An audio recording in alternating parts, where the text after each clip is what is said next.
So today is Thursday the 7th. I got a new light and stuff, so that's why I'm just sitting at my computer at the minute because I was sorting it out. And there are like quite a few things that I want to like talk about.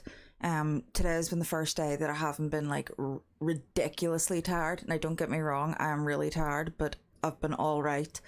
I was just reading through the comments of last week's vlog, and I thought like there's some important stuff that I probably couldn't find the words to say properly like in last week's vlog that I think's really, really important to talk about.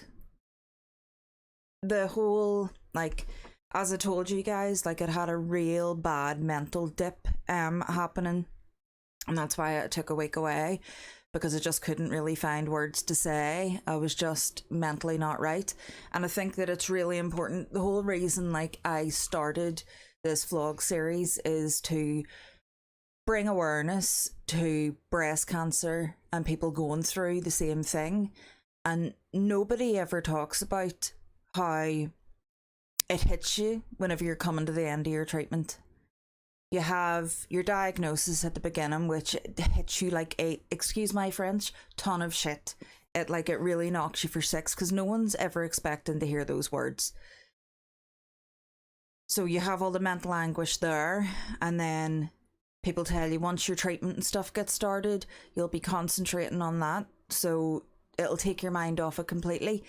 Which is right, because whenever you're going through heavy duty treatments like chemotherapy and radiation, like it does really zap your energy. You're sick, you're sore, you've everything happening to you, so you're concentrating and getting from one day to the next. But out of everyone that I have ever experienced in my family, friends, all of that have dealt with cancer, no one ever talks about whenever that treatment starts to wind down, your mental health takes a real heavy hit. Nobody ever talks about it. You've been so consumed with everything up until that point, and you're being like, your mind's totally not on the reality of the situation because you're just trying to get from day to day, that you never expect that it's all going to creep up on you because you now have time to think. And I don't know how long this is going to go on for, you know. I'd read some of your comments, like survivors, saying, you know, that whenever you go, like, it doesn't matter how many years, there's one community member that was saying in the comments that like 11 years later, whenever they're going for their mammogram, the day that they were diagnosed still comes into their head. And I feel like I'm trying not to think of it, but I feel like, am I just going to be tortured annually?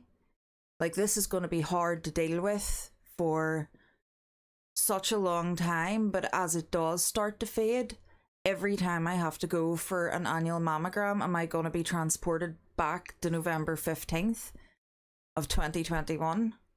Because that's where I'm living at the minute. It's like a purgatory. I keep on going back to that day and reliving everything over and over, and it's hard. It's really hard. And that is the thing that no one ever talks about. And I think it's because the vast majority of people that have been diagnosed with cancer feel like they should be grateful.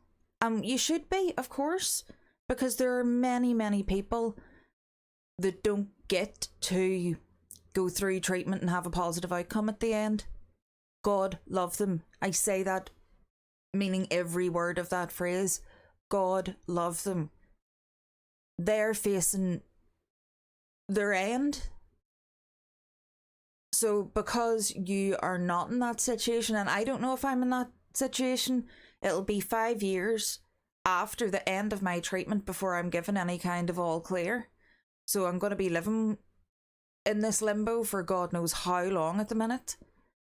But if you're not one of those really unfortunate people, then you're just expected to be really grateful. And so no one ever wants to talk about how it's affecting them mentally on a daily basis and how they're living in hell. It's like a living hell because you don't know what the future holds. and nobody ever wants to say this because they don't want to seem like, how dare you feel that way? You're still breathing. You know, one of the things that made me continue on with chemo whenever I was so close to just pulling the plug with it all was, if you live in the UK, Tom Parker's death. It was all over the news here. If you are anywhere else in the world, Google him. He was a boy band member, and he had a terminal brain tumour, and he died. He was 33. And this was constantly on the news whenever I was trying to weigh up whether I was going to continue on with chemo or not.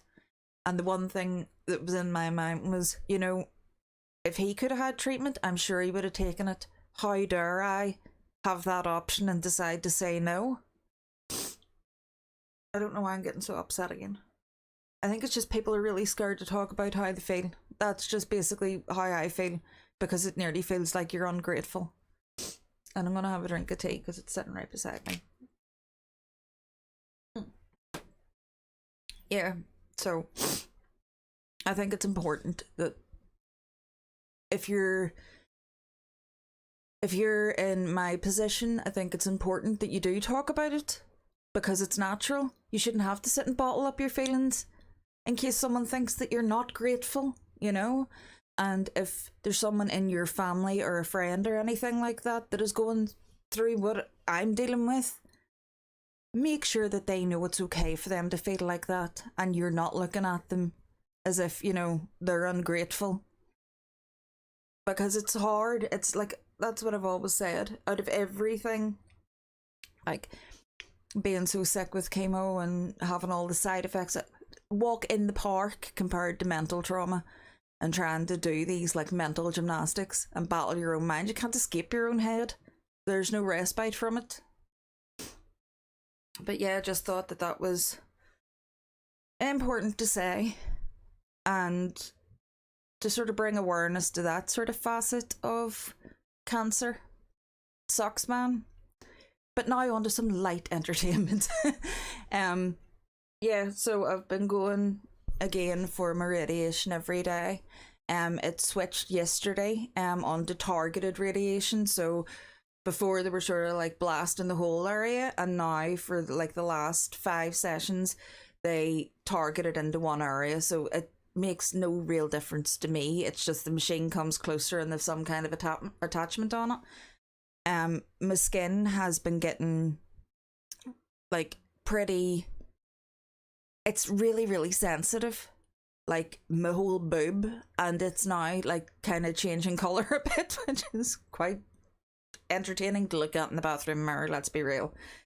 But they'd give me some like moisturising cream to begin with, and they actually looked at it and they were like, no, I think it's yellow paraffin they've given me to put on now, and that is a nice texture. It's just like rubbing crude oil all over your boob, and you can't get this stuff off. You have to wash your hands with plenty of soap multiple times to get the residue of that stuff off. It's like wax nearly, the coating it leaves on your skin. So I'm yet to see whether that's going to do anything. But I had been having, they have, I think,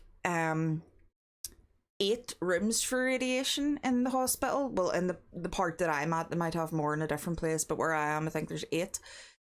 And every time I've went in for my sessions, you go in, it's a big massive room, the machine's in the middle, but they have like a wee section over to the side with a chair, a mirror, and then a curtain that you can bring around. So when obviously you're getting your baps out, then you can like have a bit of modesty.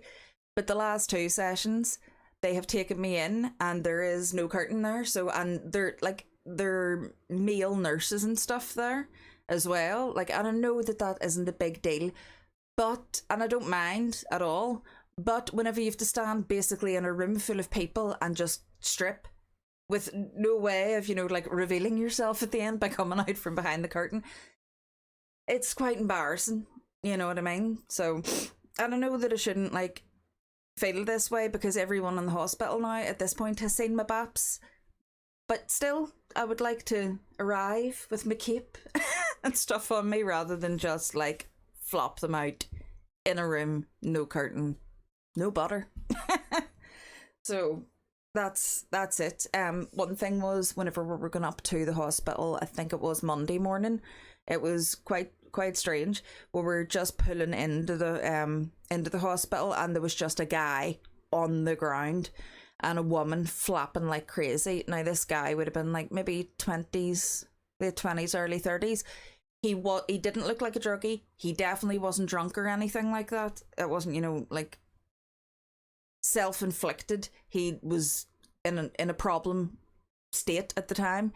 So this woman's flapping anyway, and the medical team and stuff are like bolting down to obviously aid him or whatever. But I've been wondering how that guy is and what was wrong with him. Like, the only thing that I can think of is he's had some form of treatment in the hospital, thought he was okay to leave, and clearly wasn't, because he was pasted across the footpath. But it was like, well, hopefully he wasn't in where I'm going, because I don't like the idea of that. But yeah, I've been having, I don't know whether this is a side effect of the radiation or what it is, but I've noticed every day, like, I'm just getting tireder and tireder, and I need to explain that, or to expect that anyway, because they say that, and my nose is blocked, by the way, because of hay fever. They said they expect it to be accumulative, so it's going to get worse as time goes on. But the last couple of days, every muscle in my body is painful, like it's sore, and I don't know whether that's due to radiation. I don't know whether that's due to like getting up and going to the hospital every day, because there's a whole load of stairs you have to go up and down for the car park and stuff. Is it just my body hasn't been used to movement in so long? I just don't know what it is, but I'm really, really stiff and sore, and again, really, really tired. But that's kind of how I've been, and I've felt some pain in this lung. My breathing's been really bad, I've noticed. Like, I get out of breath so quickly. My toenails, oh god, I don't even know whether I should put in a photo of my toenails. I think I'd mentioned to you guys before, it was after like my last chemo session that my toenails, like, I thought my toenails were going to come off. Well, I had black nail varnish on them. I took the black nail varnish off them. Oh god, it was terrifying. It looks like they're completely bruised under the nail. I'd asked the nurse about it whenever I was up at the hospital, and she was just like, if it gets sore, then let me know and I'll make sure that one of our doctors see you, because I explained to them that, like, the hospital I was having my chemo at weren't very good. They kind of like just want you to go away and talk to your GP. So she said that if they were continuing to be sore or anything like that, then she would get me an appointment with one of the doctors up there, which was greatly appreciated. But my breathing has been really bad. I'd asked her about that as well, and she was just like, you need to give your body time. It's going to take quite a while whenever radiation stops before you start feeling back to yourself. So I just, like, I know it's not a clot or anything like that, because I've had breathlessness since I began chemo, but it just feels like lately, whenever I walk up and down stairs, like, I cannot get a breath at all. And it doesn't help that after walking up and down all these stairs, I'm going into somewhere that I need a face mask on, and I feel like I'm being smothered and I really can't catch my breath. So those have been my symptoms. And again, like, the pain in my lung and stuff is to be expected, apparently, because obviously I'm getting radiation and it's over one of my lungs. I'm just glad that it's the cancer in this bit and not this one, because I don't want it affecting my heart. But they said that because it was this side, then the chances of it affecting my heart were slim, which is nice to know. But there we have it. That's today's update anyway. I'll be back on again before I upload this, because I'm sure I'll have something to like blather at you about. But and hopefully I'll try and get out over the weekend too, to go for a walk or something like that. But the weather here lately has been atrocious. It's been so windy and rainy. You would think it was like sort of September time, October. The way that the weather's been today has been particularly hot, but I'm not going out at the minute. I need the weekend to like recover a bit. But I shall talk to you again anyway. And until then, little bit. Well, hello. I'm back doing another one for this week. The last update that I made, I didn't insert a picture of my toes because I thought better of it. I didn't give enough warning and stuff, and some of you guys might not like to see feet. So I'm gonna put in a picture now. If you do not want to see it, then just like fast forward 5 minutes. Because I'll just talk about toes in that time. Yeah, so as you can see from the picture, like my toes have had it. They are awful looking, like really, really bad. They're not sore or anything like that anymore, but I haven't been wearing like closed toed shoes since this all kicked off. I've been wearing flip-flops just to keep any pressure and stuff off them because they were really tender. Like it was sore to lie in bed with the duvet touching them. That's how sore it was, so I'm just trying to let them get untenderized for a while. But that is basically what my toenails are looking like, and it's only on my big toes as well, which is weird. Please excuse like the chipped nail varnish. Well, it's not even chipped. That's how good the nail varnish is. It's grown out. I just haven't had the energy to like redo them. And the only reason that I took the nail varnish off my toenails was because I just wanted to assess the damage. It had grown out a bit, so I could see how like bruised underneath the nail was to an extent. But I took the varnish off just to inspect fully, and that is what we're left with. So it's all like purple and red and yellow. It's just awful looking under those nails. They've had it. So yes, I went in on Friday there. It's Sunday now. I'm just recording this on Sunday just to get my week roundup happening before I get ready to upload for you guys later on, which is now because you're watching it. But I went in on Friday for my last radiation of the week, and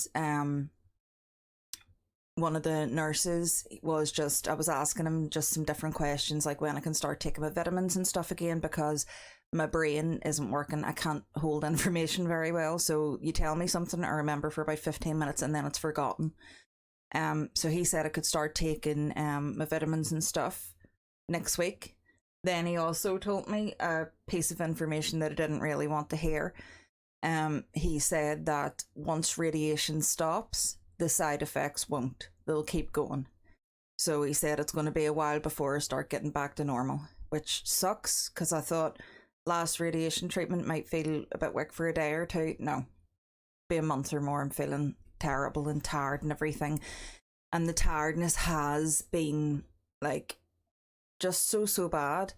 I've had like today has been rough pain wise.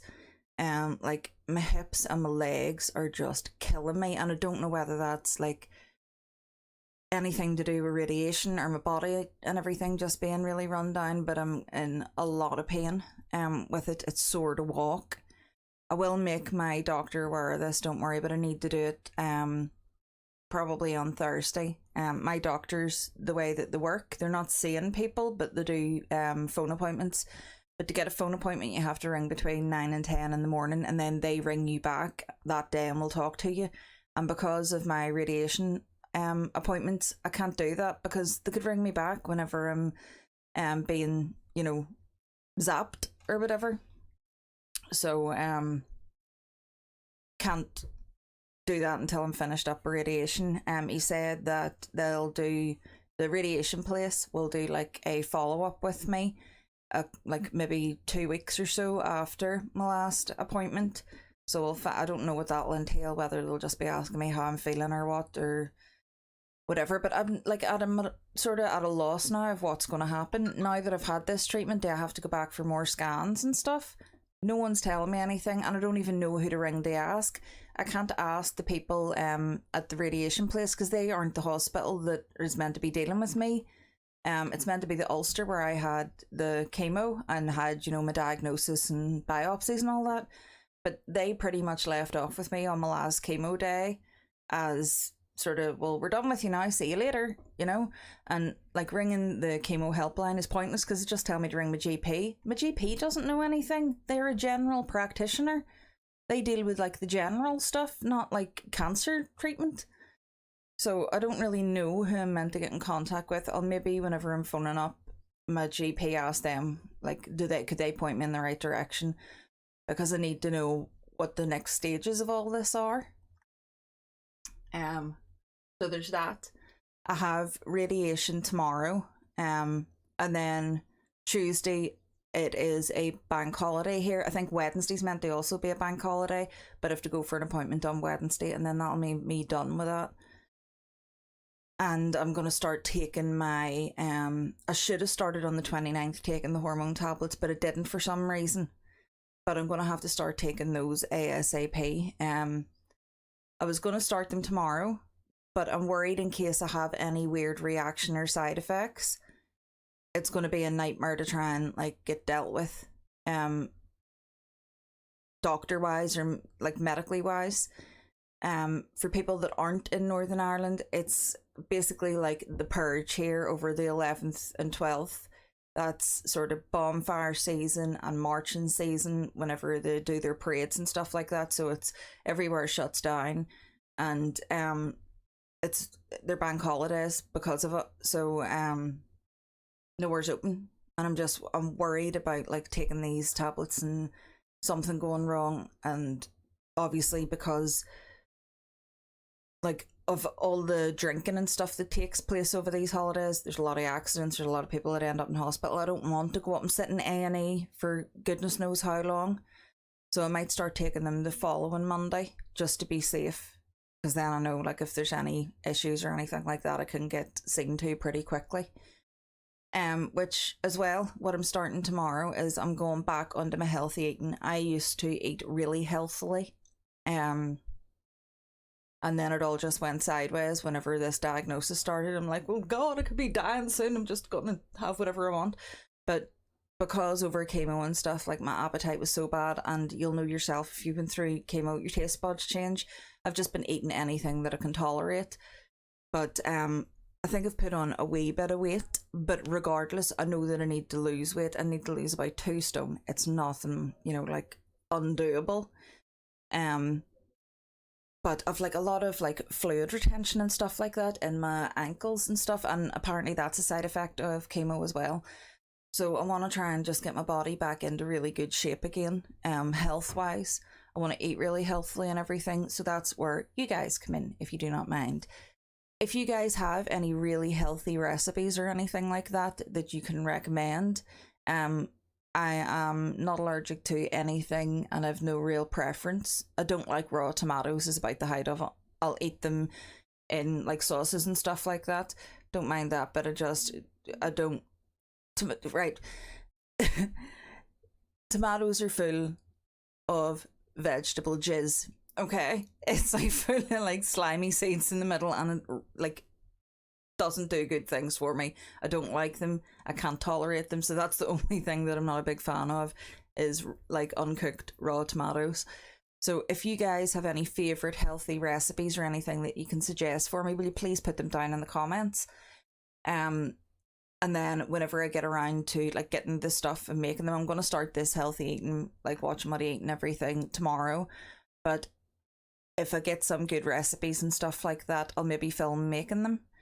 I haven't really, Chris has been doing like the vast majority of the cooking and stuff because I just haven't been able, but I need to, like, I'm never going to get my stamina back if I don't try.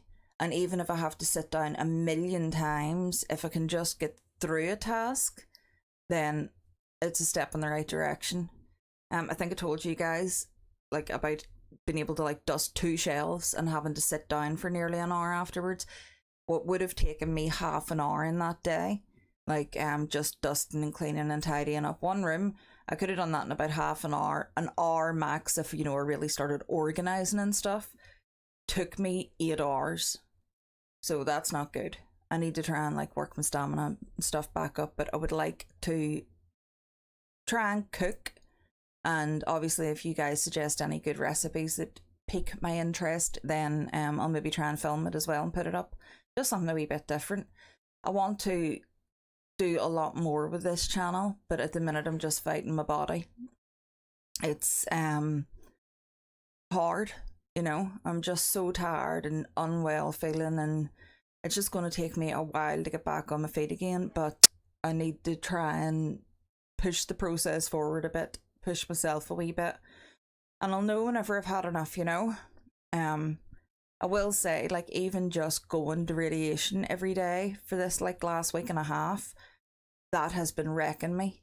Like, going up and down the stairs and just being out and moving about. It's like, I've felt like I've went to the gym the next day. Like, my muscles and everything are all tight, but at least they're working, you know. But anyway, that's it. That's all for this week, I think, guys. But I just wanted to ask that favour of the recipes and stuff like that. Because, like, I haven't even got the brain power to be able to just make something up as a go at the minute, like I used to be able to, you know. Could throw a dinner together really easy now, not so much. It's like, you want to eat healthy, well, just eat raw vegetables. Because that's all my brain is letting me think at the minute, and that's a no. But anyway, thank you very much for watching. Thank you for all your lovely comments and stuff last week too. I really do appreciate it. I read every single one of them. And I try to get back to as many people as I can, but obviously half dead and all, not feeling so great. But yeah, like, comment, subscribe, share, do all the YouTubey things, and the notification bell too, if you don't mind, so you don't miss any uploads. I am quite regular here, which makes it sound like I'm talking about number twos, but I don't mean that. Right, I'm gonna shut up because I'm just blathering nonsense at you now. But anyway, until next week, guys, take care, enjoy your weeks ahead, and love you all.